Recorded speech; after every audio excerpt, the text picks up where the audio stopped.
Phone check. 1, 2. The microphone check. 1, 2, 1, 2. The microphone check. I got my headphones tuned between two different AM stations, and my briefcase is full of declassified information. Declassified. Declassified. Good evening and welcome to News from Neptune for the 39th week of 2014. For more than 20 years, this program has been a spontaneous and unrehearsed discussion of the news of the week and its coverage by the media. First on a so-called community radio station, and when censored and locked out of there, welcomed, I'm happy to say, by the good folks at Urbana Public Television. I'm Carl Estabrook. My discussants tonight are David Green and Ron Szoke. Our program's name, News from Neptune, was chosen to honor Noam Chomsky, who's been talking sense about American politics for more than twice the quarter century we've been on the air.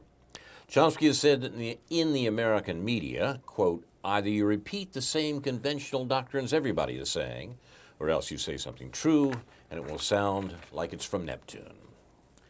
Our format is to take turns suggesting stories that have been ignored or misrepresented, occasionally even innocently, and then having our colleagues comment on them.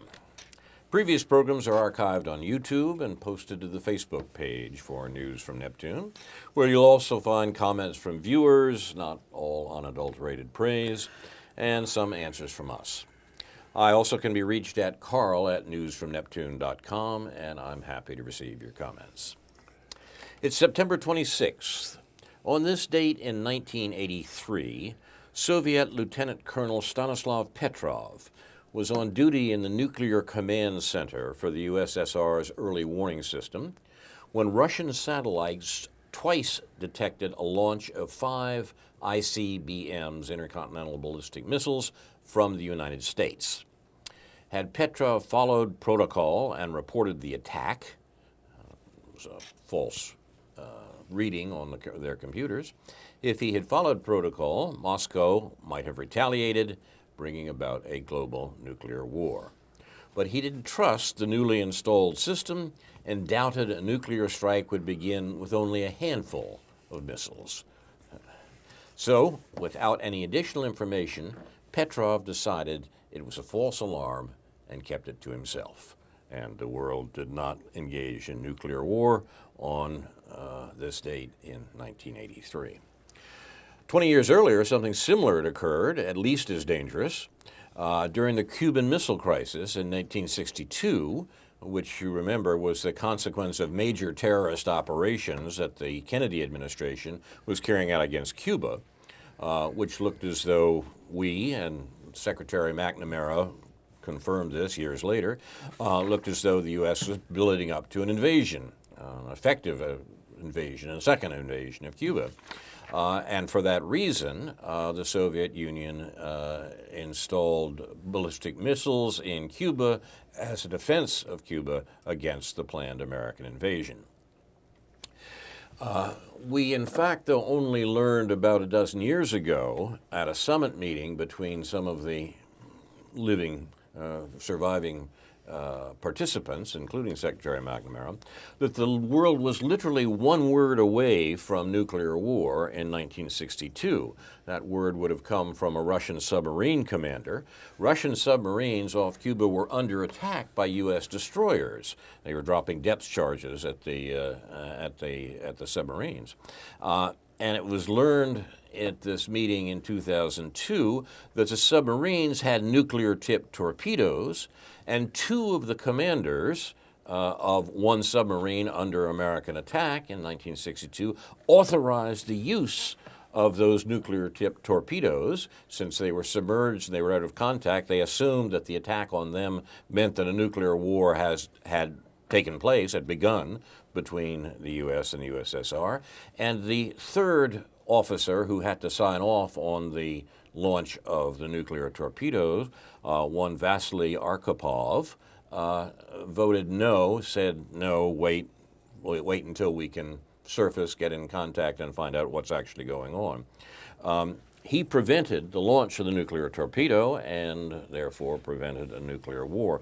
Thomas Blanton, the longtime director of the National Security Archive, said in 2002, quote, "A guy called Vasily Arkhipov saved the world," close quote. And that seems literally the case. It was a popular saying in the 19th century that God takes care of children, drunks, and the United States of America. German Chancellor Otto von Bismarck is said to have remarked just before his death that there was a special providence for drunkards, fools, and the United States of America.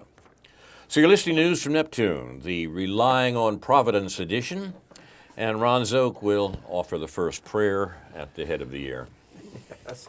Well, I want to start with my usual theme of inequality and its consequences, one that is not often thought about. Appeared actually in the local daily on September 15th. Headline, U.S. wealth gap putting a squeeze on state revenue. Income equality is taking a toll on state governments. The widening gap between the wealthiest Americans and everyone else has been matched by a slowdown in state tax revenue, according to a report being released today by Standard & Poor's. Even as the income of the affluent has accelerated, it's barely kept pace with inflation for most other people. That trend has mean a double whammy for states. The wealthy often manage to shield much of their income from taxes, and they tend to spend less of it than others do, thereby limiting sales tax revenue. As the growth of tax revenue has slowed, states have faced tensions over whether to raise taxes or cut spending to balance their budgets as required by law. Rising income inequality is not just a social issue, said Gabriel Patrak, an S&P credit analyst who wrote the report. It presents a very significant set of challenges for policymakers.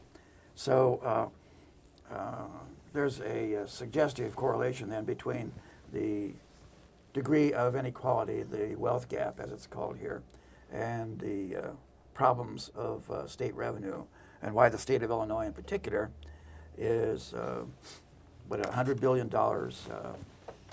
in the red at the present time. Piece in the New York Times. These are, standard. They're not crazy left-wing publications by any means.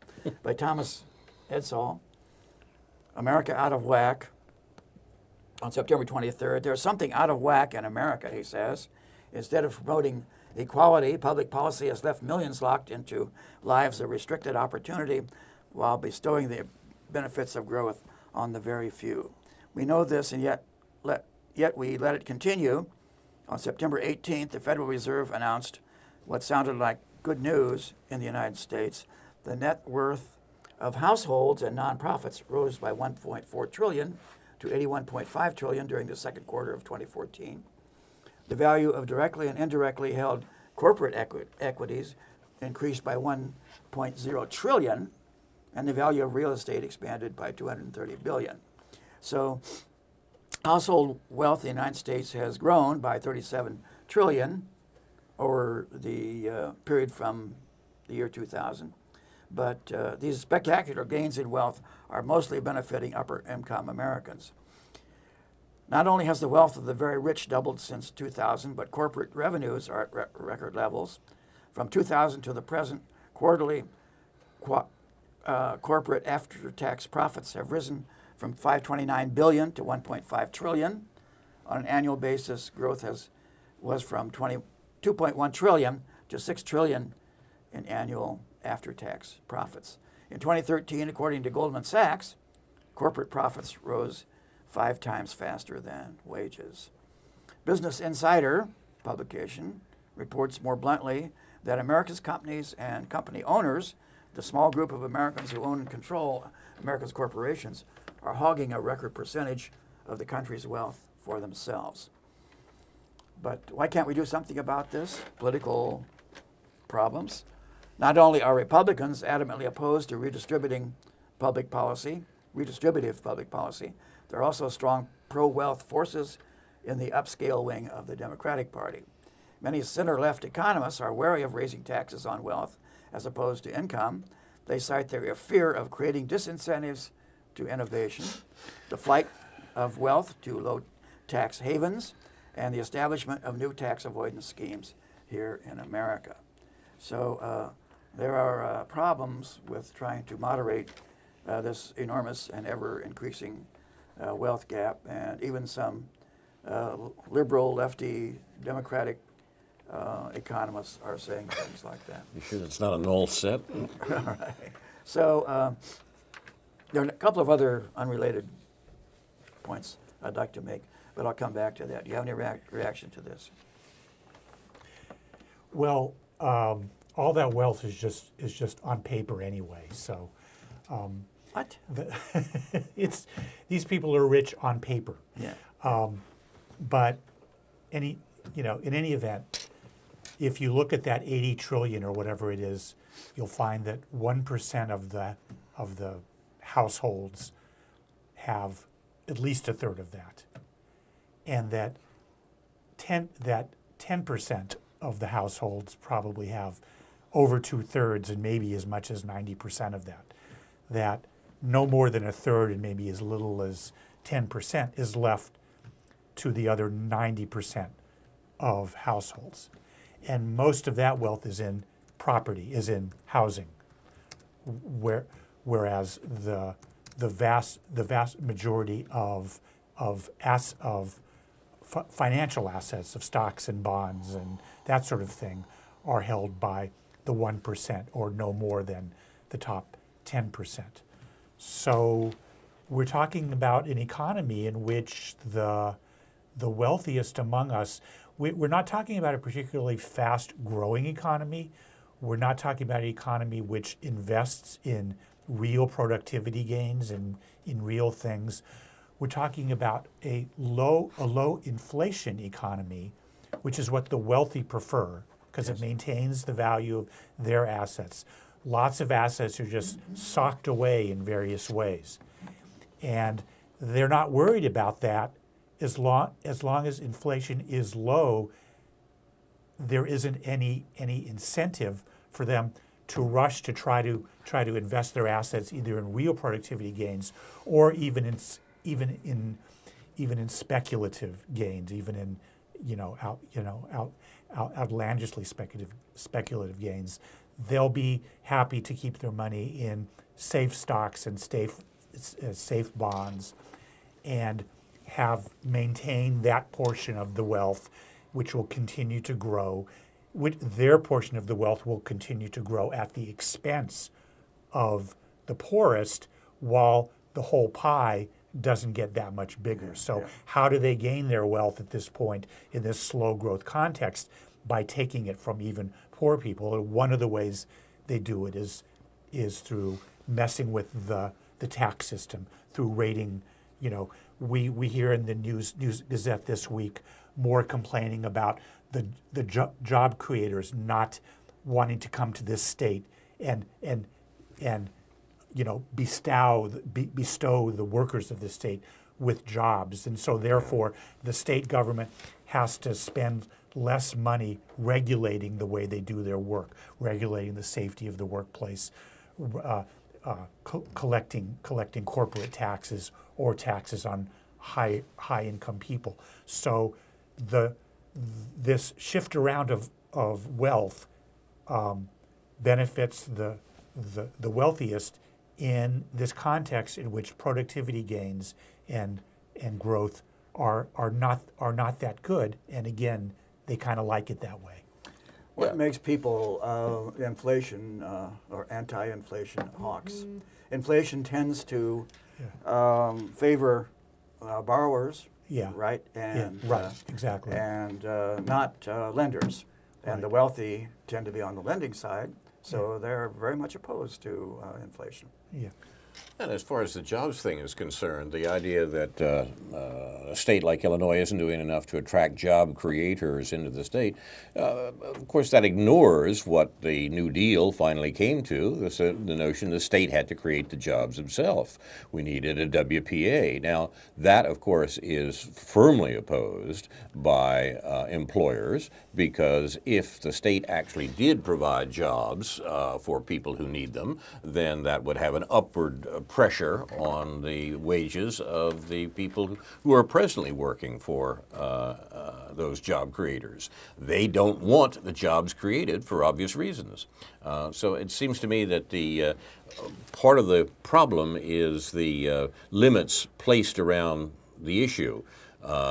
Once you ask the question that way, then there are only a couple of answers you're going to get, and those answers benefit the rich, as Ron pointed out, with all the gains since the financial crisis essentially going to them. Yeah, well, you have to deal with some other kinds of complaints in talking about this issue. You're just concerned with it because you're envious of those wealthy people, and you're just jealous and would like to have that money for yourself. Is that the problem? Well, if you think that's the problem. I don't know. No, Ron, that's not the problem. I was just wondering today. I mean, we accept the diversity of humanity in terms of the way people approach the problems of work and wealth accumulation and so forth. But I've just been wondering what it is that really does motivate people to want to be so rich, and whether they actually even care. I mean, sure, it's reflected in their lifestyle, in the number of homes they have. I think even in the New York Times, I don't know if it was Edsel or in some other context, or I guess it was Paul Krugman's column this morning, talking about the fantastic lifestyles that really were not so disparate 50 or 60 years ago as they are now. But I'm just wondering what is it about, can you talk about human nature in terms of what is it, what sort of twisted context is it in which people, given that people want to have secure lives and do lots of things, and what is it, in what sort of twisted mental framework is it that people can justify being as wealthy as they are in a context in which so many people are struggling or poor? Forget the rest of the world, but even in this country, I really don't. I'm asking a sort of naive question, but I think it's worth asking how these minds work and how they get to the point where they work the way that they work. Isn't that an illustration, though, of the line that Chomsky often quotes from Adam Smith, writing in the 18th century, when Smith speaks of the businessmen whose motto was all for themselves and nothing for anyone else, and that the circumstances that Smith was describing, Smith was, after all, a moral writer more than, it was ethics that brought him to to talk about the economy, and he talked about it in a way very different from the way he's usually caricatured in contemporary discussions, but he saw the problem that you're talking about, that Krugman was talking about this morning. I mean, that was really close to the center of the analysis of moral sentiments in business that he set out to produce. Yeah, but I think the question sort of becomes, is it capitalism or is it just greed? I mean, greed has always been with us. But capitalism creates, what has capitalism added to that in terms of this dynamic by which one has to keep multiplying one's wealth, or otherwise fear that one is going to lose one's wealth. Like the Red Queen, you've got to run as fast as you can in order to stay in the same place. Yeah, well, standard account, childhood deprivation. Puts in these people insatiable desire for more and more financial security, which they can achieve. Well, they can never really achieve it because they have to keep wanting more and more and more.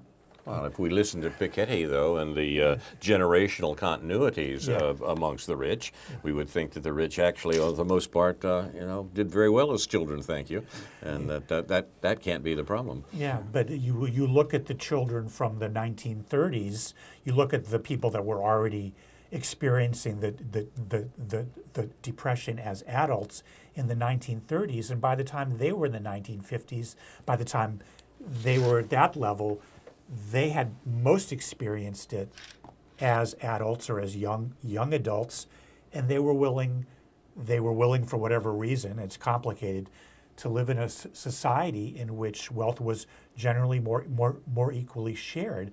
It's only as the baby boomers have come now we know who the culprits are of age, and I guess I'm the only person here that can be literally classified in that way. It's my generation that has put so much effort into accumulating vast amounts of wealth. And I don't believe in generational. I generally don't believe in generational explanations of historical phenomenon of this nature. But one must say that as these trends kicked in the 70s and 80s, sure, baby boomers were still pretty young then, but we have fully participated. It's people my age. It's the Robert Rubins and so forth, the Bill Clintons, and who have brought this about. Well, let me take the other side of the argument, if I could, David, and think about the old man in the British Museum and where he started. He wasn't that old when he was in the British Museum, after all. But in any case, his generation, he described the beginnings, really, of his economic thought in the notion of alienation. And by alienation, he didn't have the psychologized meaning for it that we would use today, I think, if we talked about discussions of alienation. He meant something descriptive of what it was to be human. He started off with the notion that to be a human being was to have conscious, free control over one's work of head and hands. And he said the original sin, he didn't quite use that language, the original sin of capitalism was to force the vast majority to sell what made them human, to give up control over what made them human, their work of head and hands, to somebody else, to rent themselves to the owners of capital if they want to eat regularly. He said capitalism begins with this notion, and that defines a world. If you contrast the capitalist world with the pre-capitalist world, you notice a lot of differences. Indeed, the Marxist Communist Manifesto really spends most of its time talking about the differences between those two worlds. But one of the worlds of the one of the assumptions of pre-capitalist Europe was that people had a right to live. And that it was so obvious that it didn't even have to be insisted upon. One was born someplace where people worked by subsistence farming, and one had a right to eat in that community.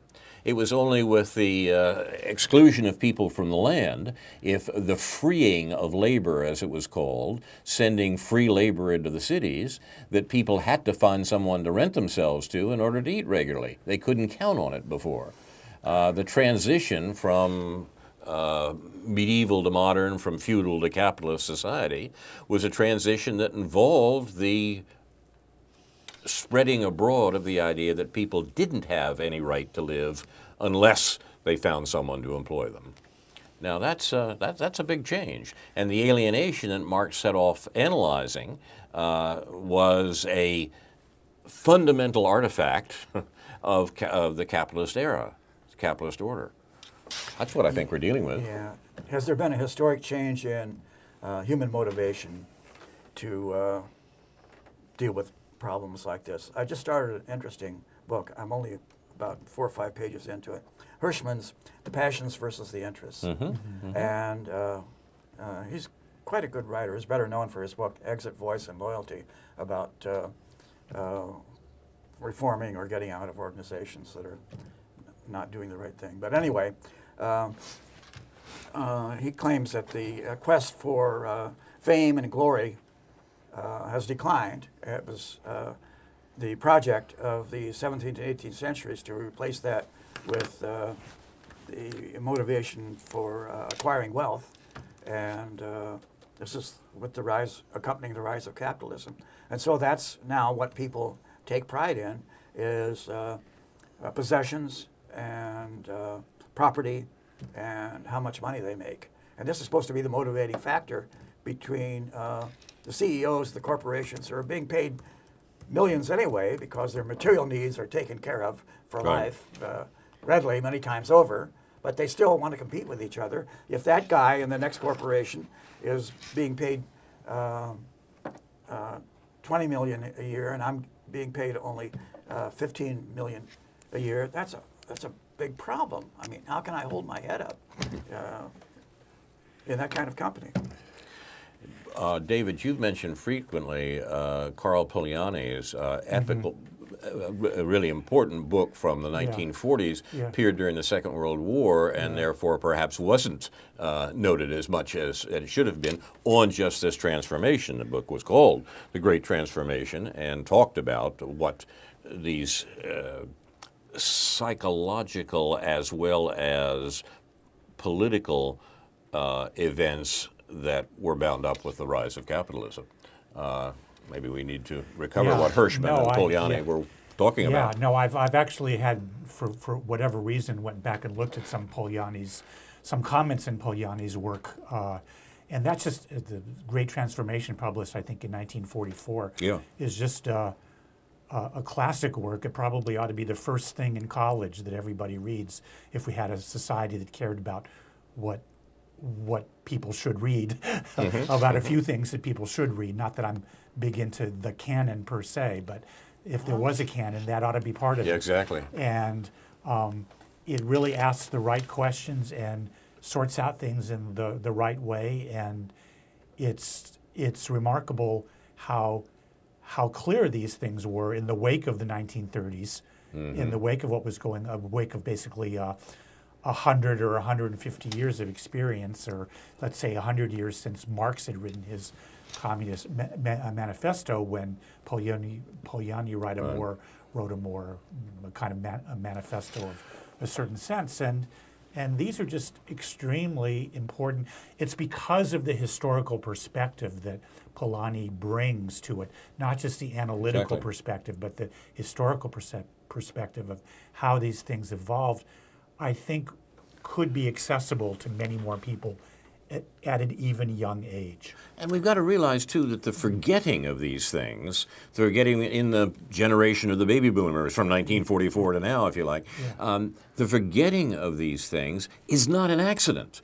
This is a conscious intellectual program that is constructed by the people who are profiting very much from the society as it is currently structured. We've talked here at length about the rise of neoliberalism in the 1970s, which neoliberalism in large part was a propaganda campaign, a campaign to convince people that all these notions about democracy and community control and democratizing the economy and so forth, that had arisen in the much maligned 60s, that they were foolish and had to be put aside, and we had to go back to serious notions of capitalist expansion in order to provide the wealth that the few wanted to rely on.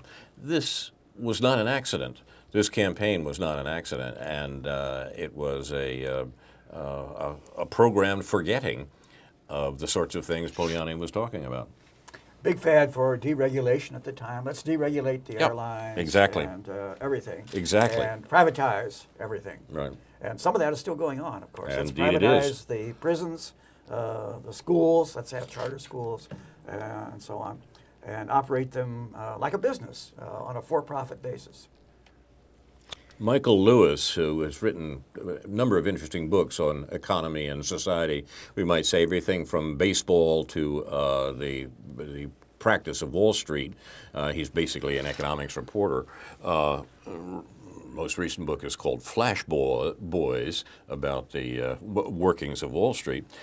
He has a piece in the Bloomberg View, the business publication, and if you want to know what's going on in the society, you got to read business publications. He's got a piece in the Bloomberg View today that talks about an episode of the generally cultural program called This American Life on NPR. This American Life is usually sort of human interest stories and so forth, make you feel good about the nice lives some people have someplace or something like that. No, it's good, and it has a wide following. But they have something very different on today's program. It will reveal highlights of 40. This is my source for this is Michael Lewis' article. 46 hours of surreptitiously recorded conversation between federal regulators and Goldman Sachs employees.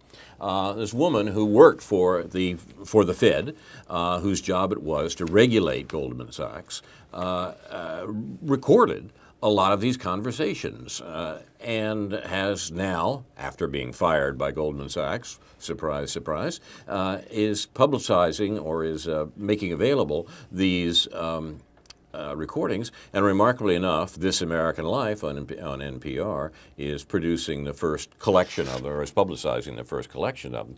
What they show is that the federal regulators in the Federal Reserve System take their orders from Goldman Sachs.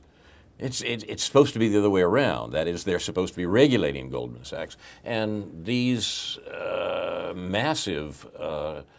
this massive collection of conversations make it absolutely clear that, according to Michael Lewis, that the federal regulators are working for the big banks, the big financial corporations. And it's apparently quite a devastating collection of materials. Be broadcast this afternoon, I guess, on NPR. Few realize how influential their lobbyists are. They write the legislation, typically, that's supposed to regulate the big banks and corporations. And they make it always turn out to be favorable to their employers. Funny about that. And unfortunately, it looks like Ann Callis isn't going to be able to go to Washington and fix all of that. You think that's right? Yeah, that's I'm your sorry. reading It's a snide comment, I know. Well, it's a favorite I line. don't think she's going to make it there. In the American mythology, So we're that just- this candidate is going to go to Washington and clean up the mess. That's I right. mean- We'll fight for you. We'll Well, fight for you in I Washington. mean, right. Paul Ryan was campaigning with Rodney Davis earlier this week, and how can you beat that? How can you beat Rodney Davis with Paul Ryan by his side? And of course saying that they both supported Obama going to war in Iraq and Syria. But I wanted to continue, I think, along this train of thought in terms of the few comments that I wanted to make, because I think it relates. The most recent edition of the Counterpunch newsletter came out a few days ago. And this is what you have to subscribe to and pay for to support the Counterpunch website if you choose to do so.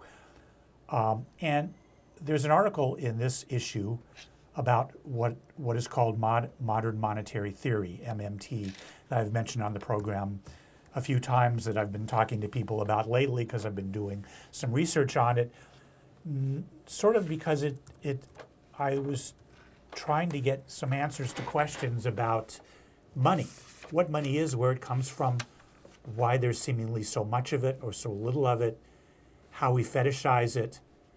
And I think these modern monetary theorists have some good answers to what's going on there. It's it's called a heterodox brand of economic thinking, sort of Keynesian or post-Keynesian, but not Marxist and certainly not neoliberal or classically liberal in any sense of the word. They're trying to look at money and seeing what it really how it came to be, what it is in terms of sovereign currencies, in terms of nation states issuing these currencies, which are called sovereign currencies or fiat currencies, meaning that they can just print, states have the power to just print money. And I think that the theories that they've been coming up with for the last 5, 10, 15, 20 years, however long they've been doing this, are coming to the fore now, and the fact that this article in Counterpunch is by a good, I think, retired Keynesian economist named Alan Nasser, Nasser, who teaches or taught at Evergreen State in Washington, where a lot of sort of radical people have taught over the years. And I think he summarizes, even though he's not identified with this school of thought, he decided it was time to summarize this school of thought and share it with the Counterpunch readers, and the sort of leftist Counterpunch readers. And I think it's meaningful that he's doing so at this time, because I think these are the questions that a lot of people are asking, and I think that they have a lot of answers. And I think the most basic thing to say about modern monetary theory, and the most difficult thing about it, is the sort of counterintuitive notion that governments do not tax its citizens in order to pay for what the government spends.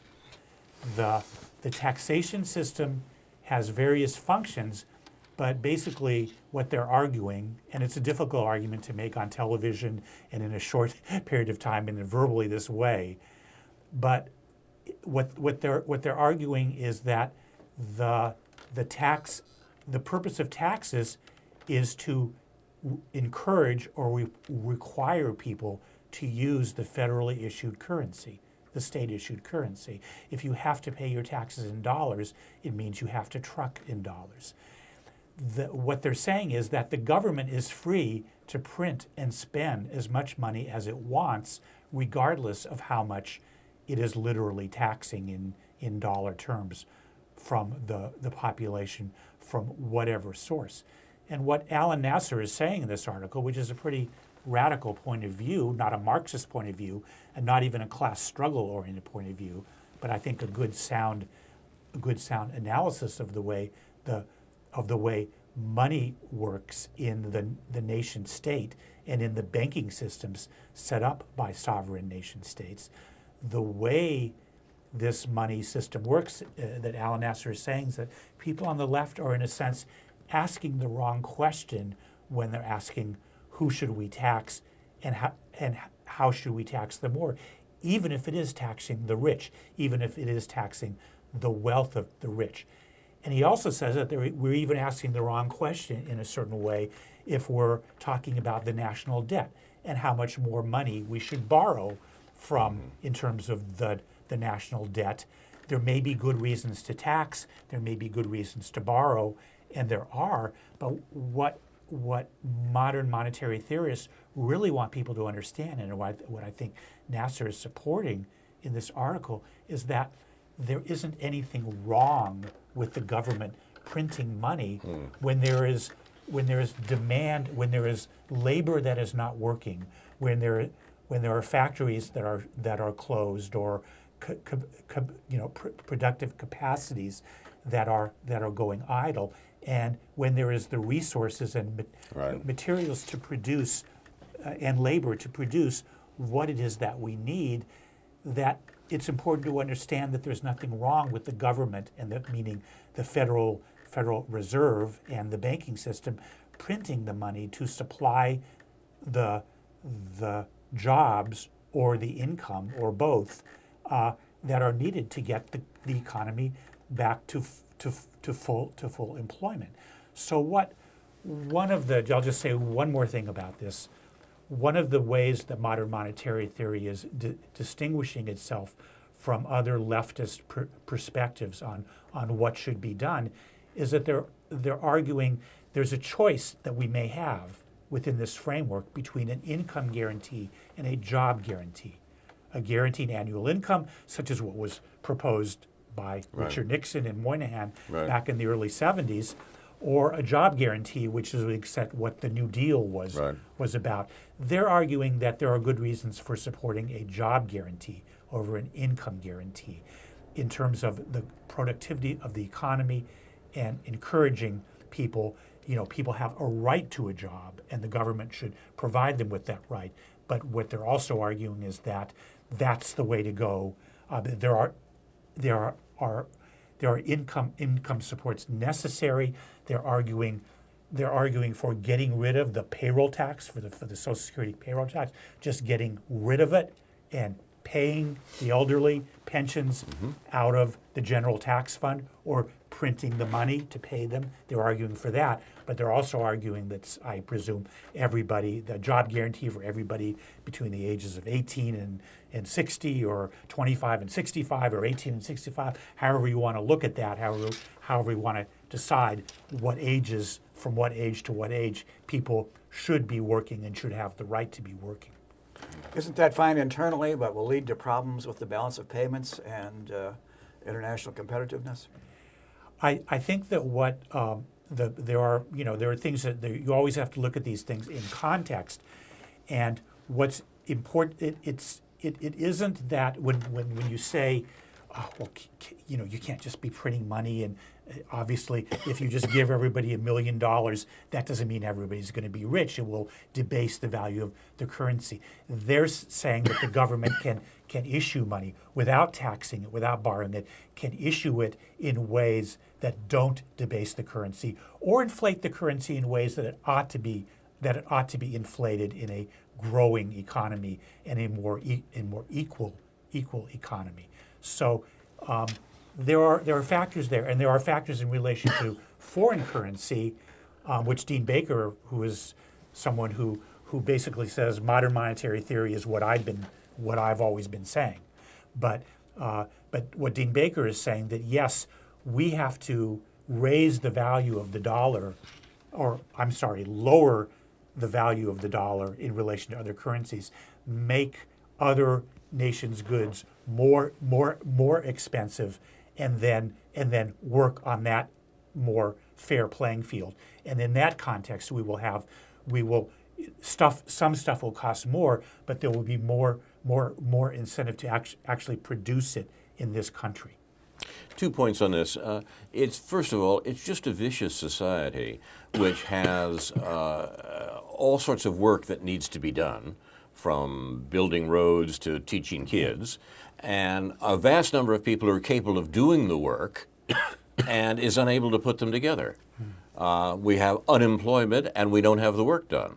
So that's it. And the reason for that is that we do the work, we put them together only when it is to the profit of those who already control wealth and power in the society, i.e. people who can give you a job, those job creators. So that's simply a vicious system and has to be changed.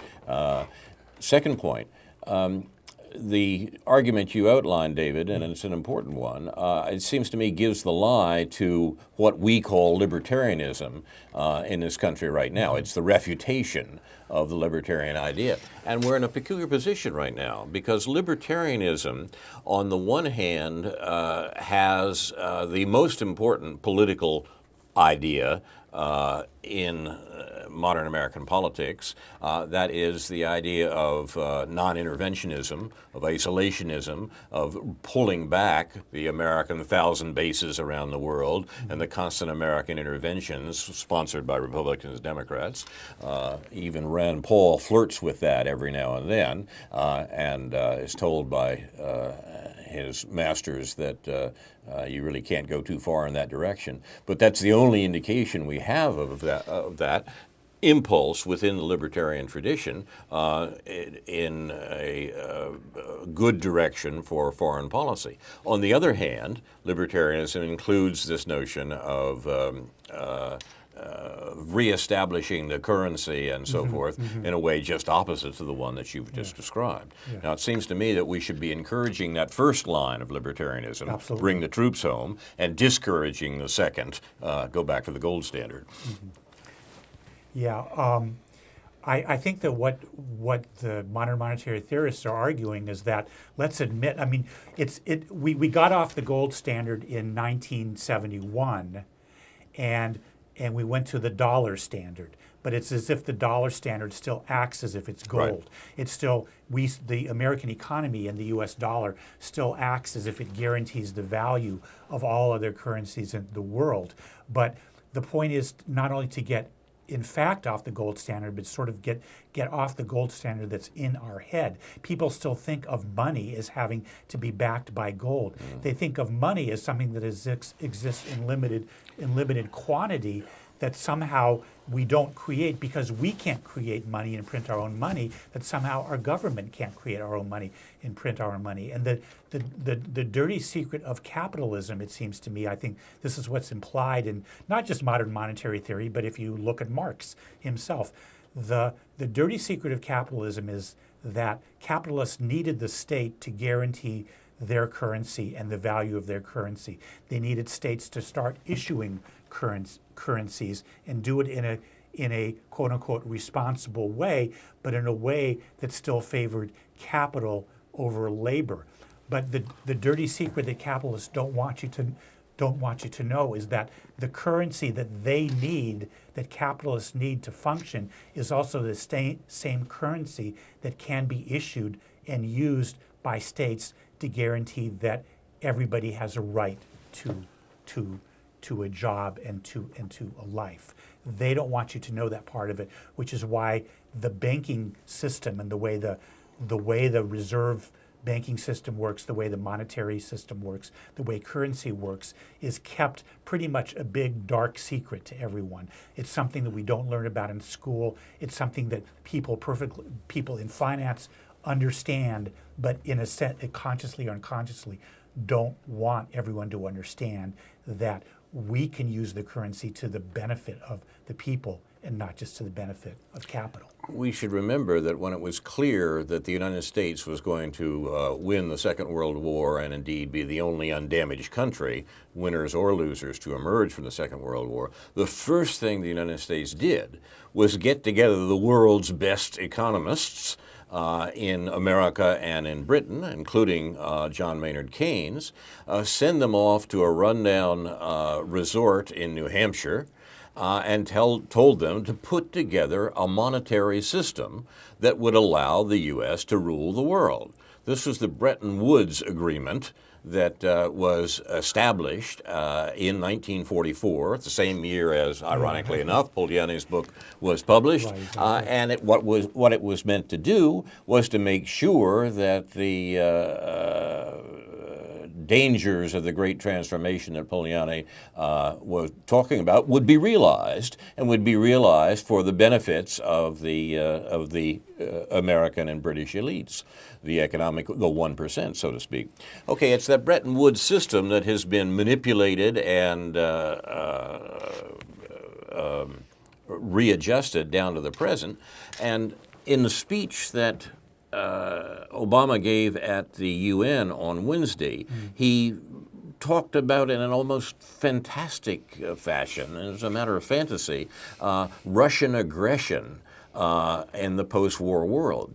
Well, he wasn't just hallucinating. He may have been hallucinating, but he wasn't just hallucinating, because what he was talking about was precisely the Russian threat to that economic and monetary hegemony that was established at Bretton Woods.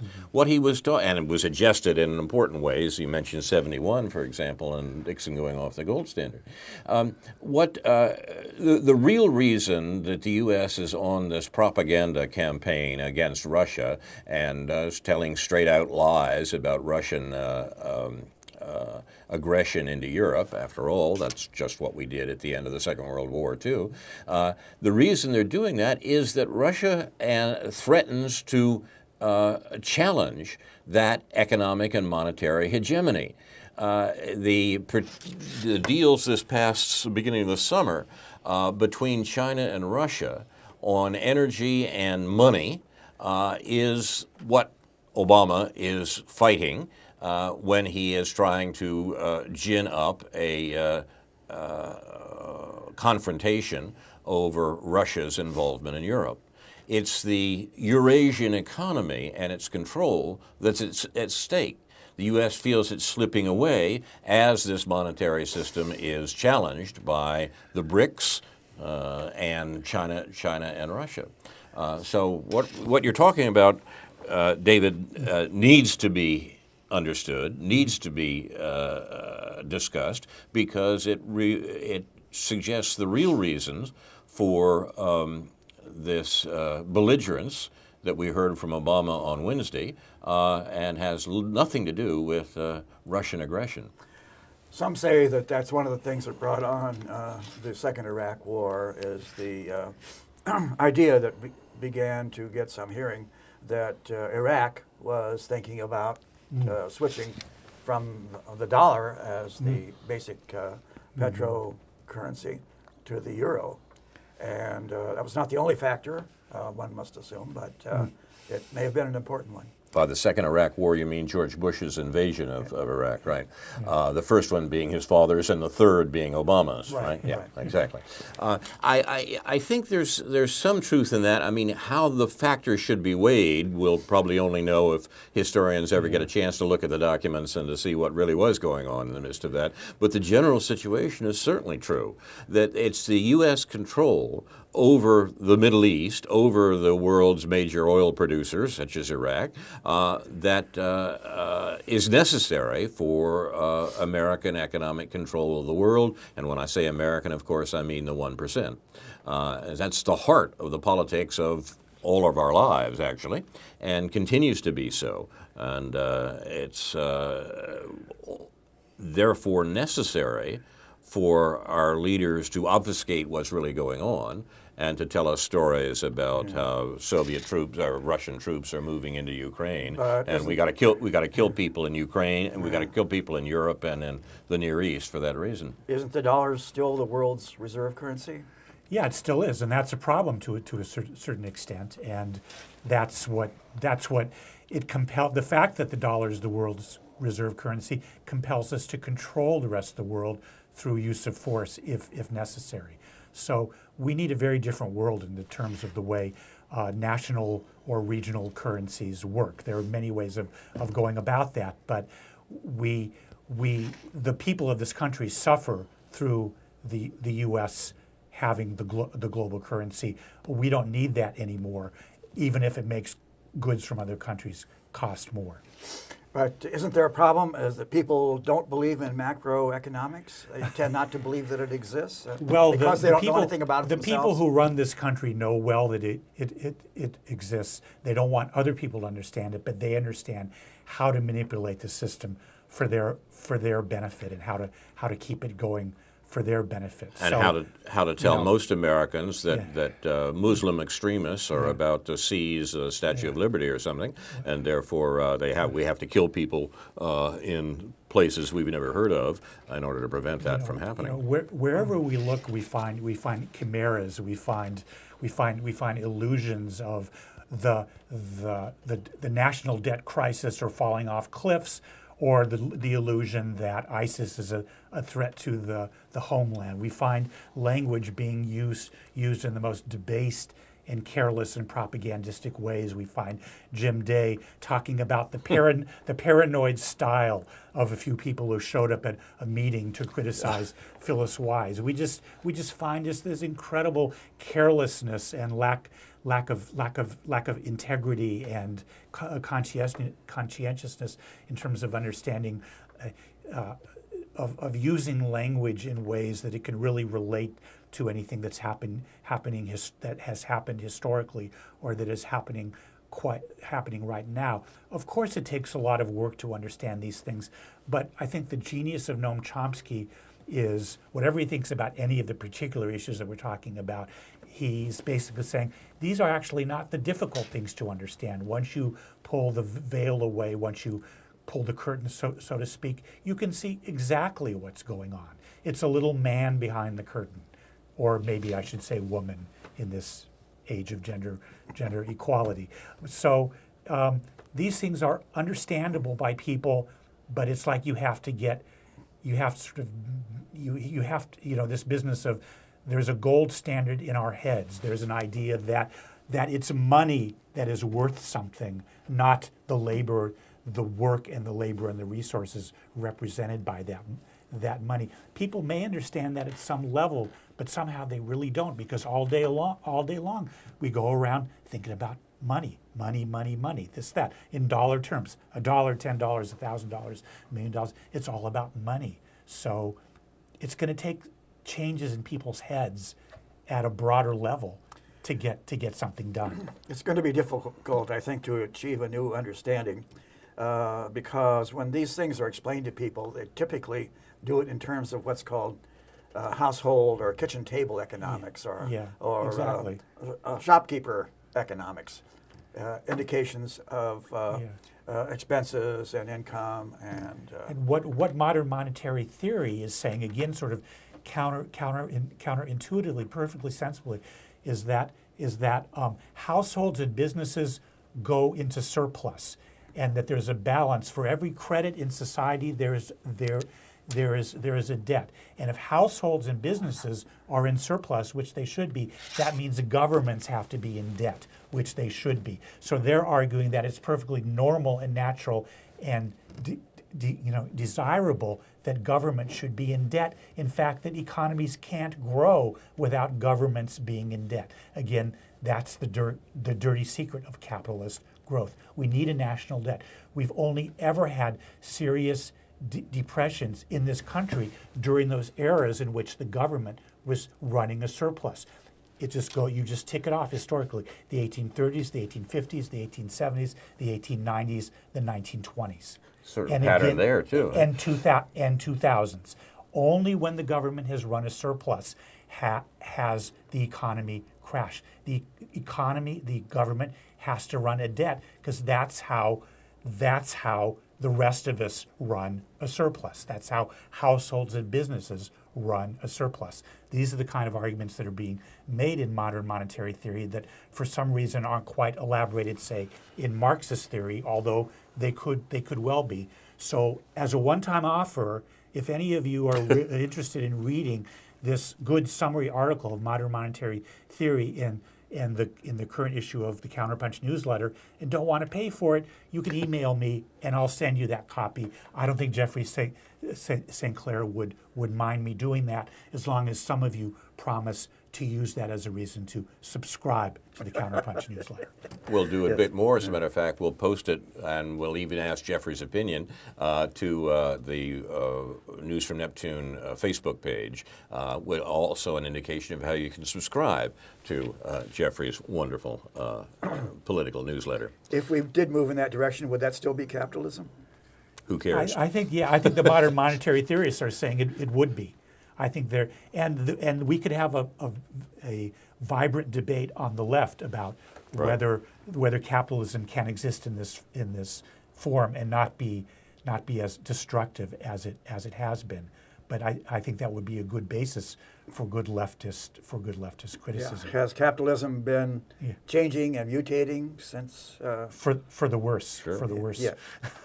Yeah, I mean, the notion that there's some platonic essence called capitalism, I think, is probably a mistake. If we use it as a shorthand to describe the functioning of the modern economic system, that's okay, but then we have to talk about the changes that David has been speaking about tonight. I think it certainly has mutated since the days of Adam Smith and Ricardo. Yeah. But that doesn't mean that we can't learn from them, because there are similar features also from the 18th and 19th century that we understand now if we take some time to look at it. And I think it's worthwhile to remember that the next time someone tells you that the problem is what those nasty Republicans or the Tea Party are doing, or what those nasty Democrats are doing, and that the system itself is really all right. That's not true. They are artifacts of that same system. You've been watching News from Neptune for the 39th week of 2014. It's a Relying on Providence to Prevent Nuclear War edition. I'm Carl Estabrook. My discussers tonight have been David Green and Ron Szoke. Our thanks to UPTV, especially Jake and Jason. Upcoming programs here on UPTV include Labor's Worldview, Sunday at 4 p.m. with Neptuner David Johnson. Progressive Voices, Monday 3 to 5 on WRFU Radio. Living Simply on the first Friday of the month at 8 a.m. with Ron Szoke. And the discussion on the Academic Freedom Affair at the University of Illinois by Professor Frank of Columbia will be shown here Tuesday at 7:30 p.m. Inshallah, we'll be back next week with a new edition of News from Neptune to remind you, in the words of Edward de Vere, what's past is prologue, what to come, and yours and my discharge. In the meantime, confusion to our enemies, a good night to you, and Shana Tova.